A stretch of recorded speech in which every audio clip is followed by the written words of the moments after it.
Good evening, everybody. Thank you very much for joining in. This side Rahul Magan here, working as the Chief Executive Officer of Treasury Consulting LLP, and welcome to you. Welcome to our another presentation, which this time covering all dynamics of the fixed income market. So we would be covering the entire dynamics of the fixed income market, and the data which we collected this time. This is a public source data, so this is available on the public domain. But what we did, we implemented almost everything which is pertaining to the fixed income market to you people, so that you people can make sense exactly how the dealers and the Reserve Bank of India itself are making sense when it comes to this fixed income market. So what we did, we created a bond, and we said that the bond is having an issue date of 15th of January 2002, which you can see very well here. It is the issue price of 15 January of 2002, and it is having maturity date 15 January 2017, so which is exactly 15 years, and the next coupon day would be 15th of January 2017. This is what we created. So we mean to say that the earlier coupon has been paid. Now we created that. In this, what we did, we computed everything for you. Example, we computed your maturity date. We computed your maturity date. We computed your macular duration. We computed the modified duration. We computed the increase in the bond prices with 100 bips. We computed the decrease in the bond prices with 100 bips. We computed the convexity. We computed the price change if the modified duration would swing by 100 bips. Price change if modified duration would swing down by 100 bips. So we did computed everything for you. In practical life, such kind of videos would only be applicable to those who are in the fixed income and those who are in the bond markets. Now, what do you mean? What I meant to say is that if you are in a bond market, or if you are a portfolio manager, example PIMCO, like who's the largest bond holder across the globe, then you would need such kind of presentations, or you are a person who is doing investment banking, you would need such kind of presentation, because you would be requiring the same to compute the value of your portfolio. But the methodology which we used here may or might not be the methodology once you are going to use the entire portfolio.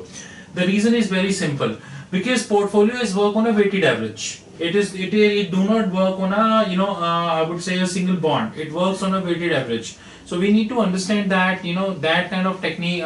We need to understand that weighted average is something that we need to compute if we are dealing with the entire portfolio. So what we did, we assumed that this bond is giving a coupon of 8.07%. Here it is that. Or we believe that the bond is okay. Let's for an example make it 8. Things will automatically change everything.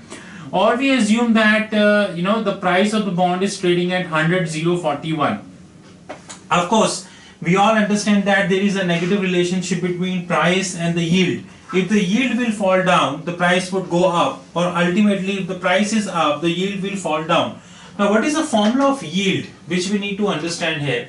Yield is market price, yield is income divided by the market price per share. So this is yield, this is the yield. Income divided by market price per share. This is the direct formula. This is the yield. There are two ways. Now there is one is known as just give us 1 minute, let it get saved. Computer it's a little heavy file. Just 1 minute, let it get saved, please. Yes. There is another form of yield, which yield is known as the complete yield. This is known as income plus minus capital appreciation. So this is income plus minus capital appreciation divided by MPS, market price per share. This is yield in that case. This is the complete yield and this is the second. So this is the shortcut method to calculate the yield. But here what we did, we computed using a long cut method. Now what is the long cut method? Which is this, F2.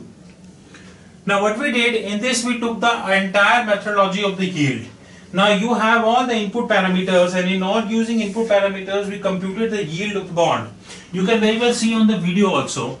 So what we did, we computed yield like this. The first parameter is the settlement date, which we taken 15 January 2017. The next is the maturity date, which we taken so-called 15 January, settlement date is little earlier, which is this. Wait a minute. This is settlement date. 16 September 2016. We did take the maturity date, which is settlement date, means the settlement date of this, the premium. The next is your maturity date, which we taken 15 January 2017. Then we take the rate or the coupon rate. You can very well see we taken 8%.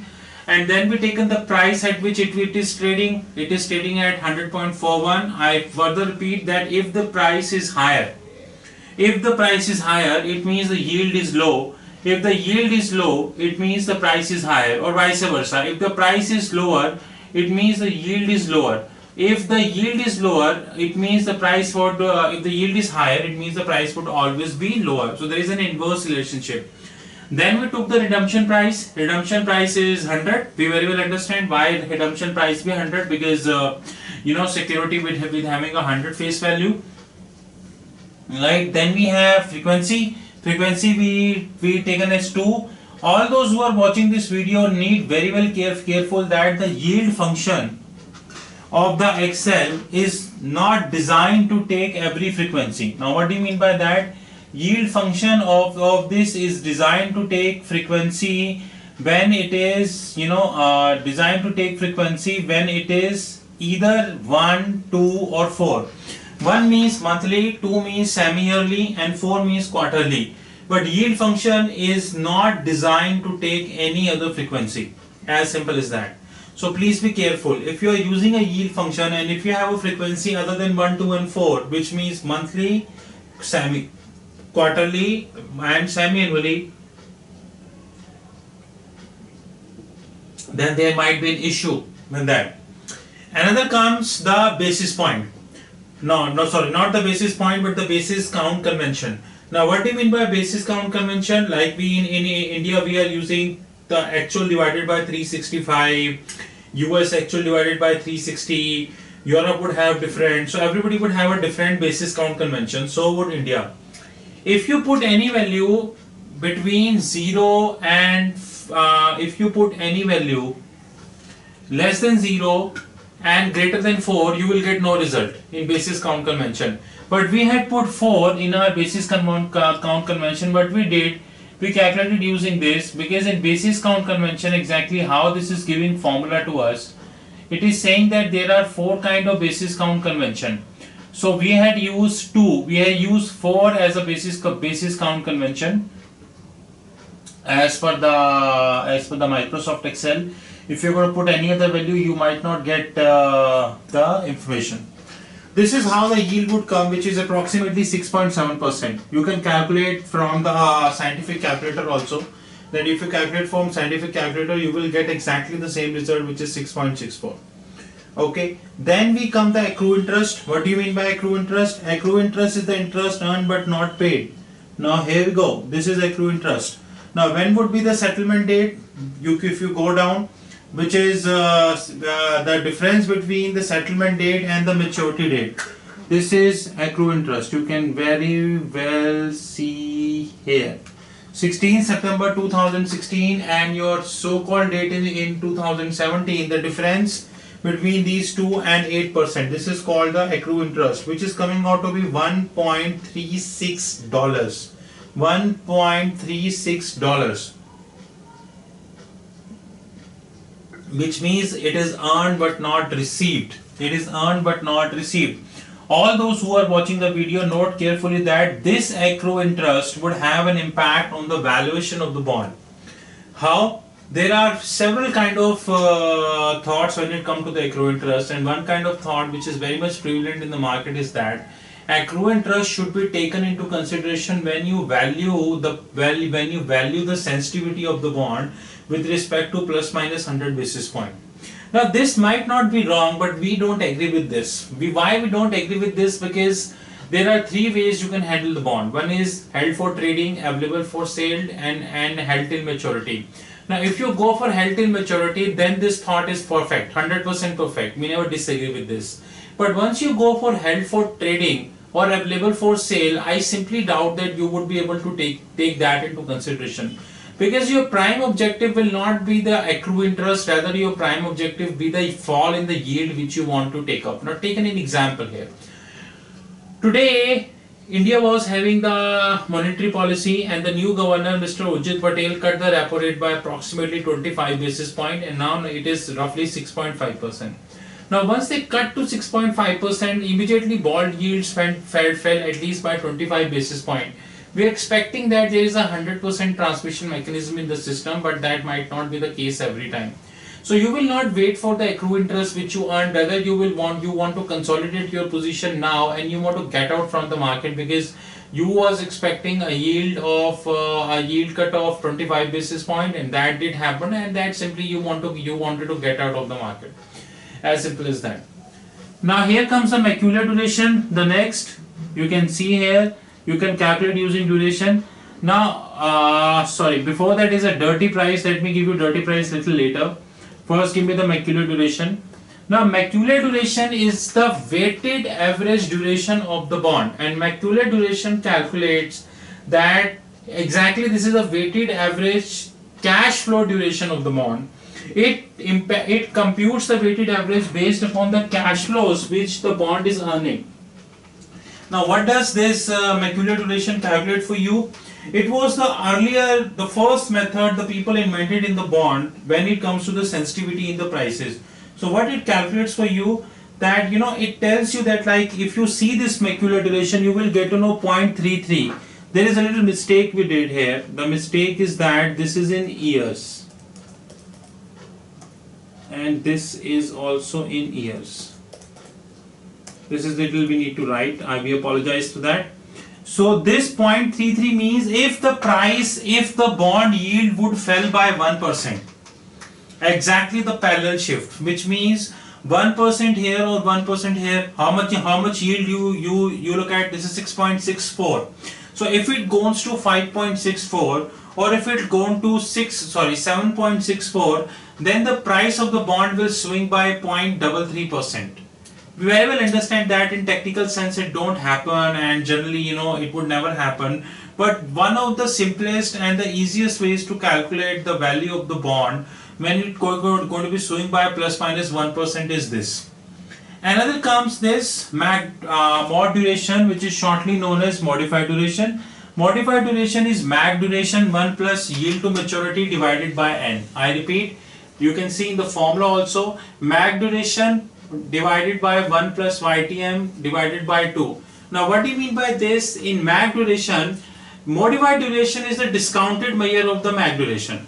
Now modified duration believes that your mag duration is calculating the weighted average on the coupons. I will discount that also, and I will discount that based upon the I would say the periodicity. Now here we are taking periodicity 1. Now here we are taking periodicity 2, which is semi-yearly.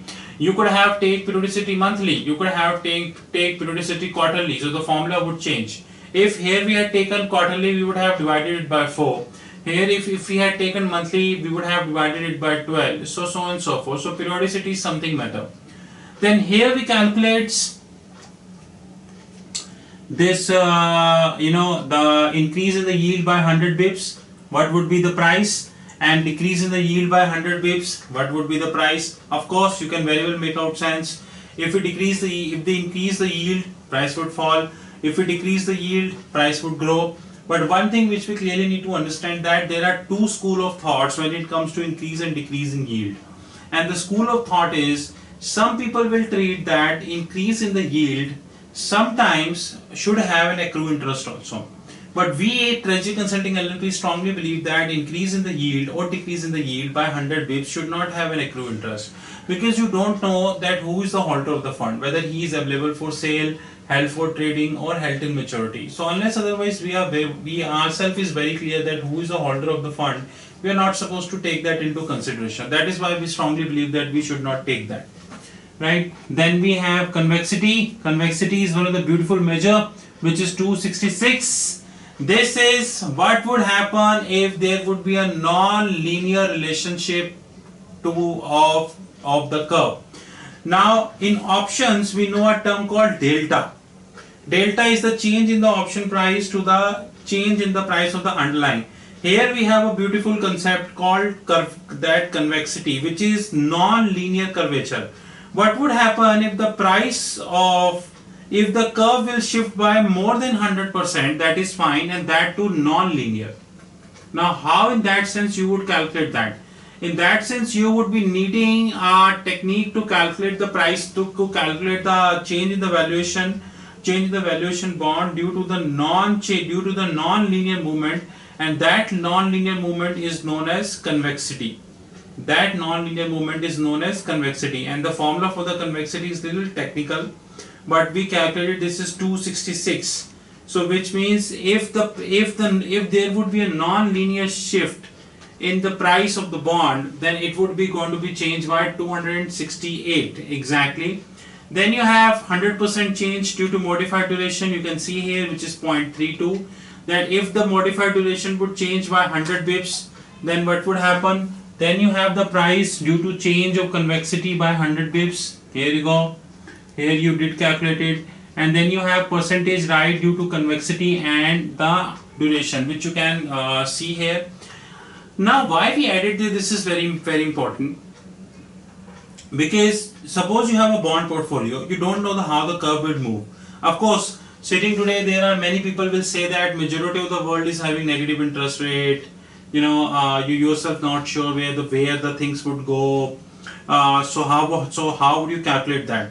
How we will calculate that? We tend to assume that the interest rate curve would always be non-linear. If you carefully see the volatility curve of currencies, if you see the interest rate curves which would have embedded derivatives, or if you see such kind of examples, you would get to know majority of them are non-linear in nature.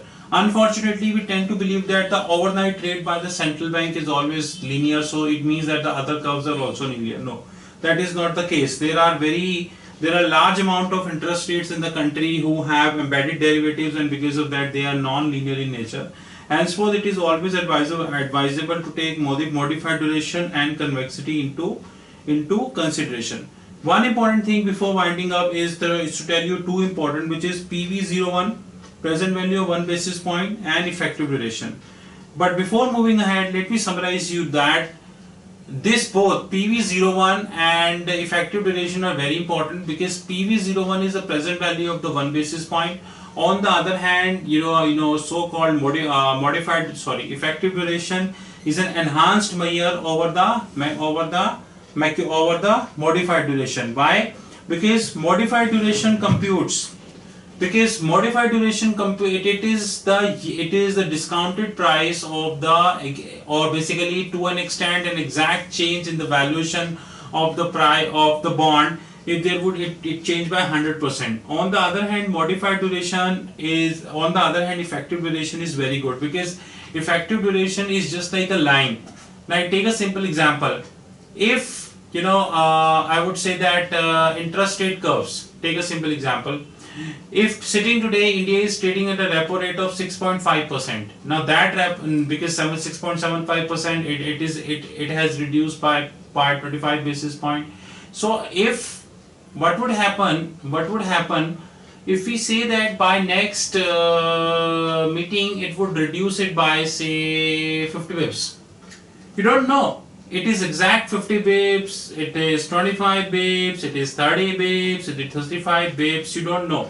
Then what you do, you try to calculate the change in the value of your bond portfolio if it is going to be on that line, and this is here the effective duration will come into play. And believe me that effective duration is one of the best techniques we ever had. effective duration is one of the best techniques we ever had. Believe me, because you are going to be you continue to struggle yourself in terms of I would say calculating modified duration, macular duration and all, but believe me, effective duration is very good concept when it comes to dealing with the bond. But in effective duration, one thing which is exactly required, you need to calculate the change in the bond value if it is going to be if it is going to be moved by 100 bips.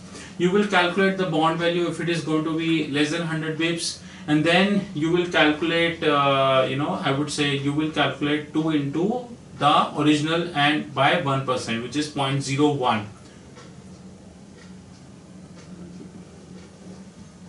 which is 0.01, right? So this was all about for the day. Before winding up, we will re-explain the present value of 01. And here we go. Let me just tell you, this is present value of the 1 basis point. This is PV. This is going to be calculated C4, which is here, which is your exact price minus the exact same. So you are having a price 100.41 and you are having the price at 100.41, and then you shared you have a yield 6.6430. What would happen if you are going to change the yield by 1 bips? You can see here, I'm pointing here, this is what, 0.0001, this is 1 bips. So we have used the exact formula. The formula is same which we used to calculate the present value of the bond. But what we did, this time we calculated the present value of the bond if we increase the yield by 1 bips, which is 1 bips, right? You can have present value greater than 1 bip, you can have present value less than 1 bip, the amount you will get the same. But present value of 1 basis point is very important. Sometimes present value of the 1 basis point would also be known as BV01, which is basis point also. Now what do you mean by this? The point is somehow same. What he wanted to convey, rather than he is writing present value, he is writing the impact of 1 basis point. But I hope this video would have introduced you with the new terms, which is your modified duration, macular duration, convexity, your change in the bond price. If you're going to change the yield by 100 bips, which is 1%, change in the bond price, if you're going to change this by if you're going to reduce it by 100 bips, the convexity, the present value of 1 basis point, and very important, which is this actual change in yield, which is the sum of which is the sum of modified duration and your so-called convexity. These things are very important for us, and we need to understand that sitting today bond portfolio is growing at a very faster pace. Before winding up this video, I would like to tell you that there is a latest news when it comes to fixed income market, that Bill Gross, who was from your PIMCO, and then he left Janus Capital. Now the Janus Capital is going to be bought up by Henderson. I think the amount is $20 billion as per the Bloomberg TV is concerned. And after that, they're claiming that they together is going to be the 5th largest asset manager across the globe. So what I meant to say here is that things are changing very fast in the bond portfolio also. The above methodology which we tell is very few. There are a lot of things which you can calculate depend upon the kind of bond you have. And over the period, we will continue to have more such things into consideration. And what we are doing, our next video would solely be concentrated on the present value of the 1 basis point, wherein we do hands-on practice as well. I hope you like this video, and this video would have made a lot of sense for you. Now this is our contact details. You can email us at treasuryconsultingllp@gmail.com. My alternate email ID is rahulmagan8@gmail.com, and our mobile number is 9899242978, and Skype is Rahul5327, and my Twitter connect is @rahulmagan8. It's always nice to see you, and more videos are on the way, and I hope by end of October we would be able to cross more than 200 videos on YouTube, and by end of December we would be able to cross more than 250 videos on the YouTube. See you soon, and have good luck.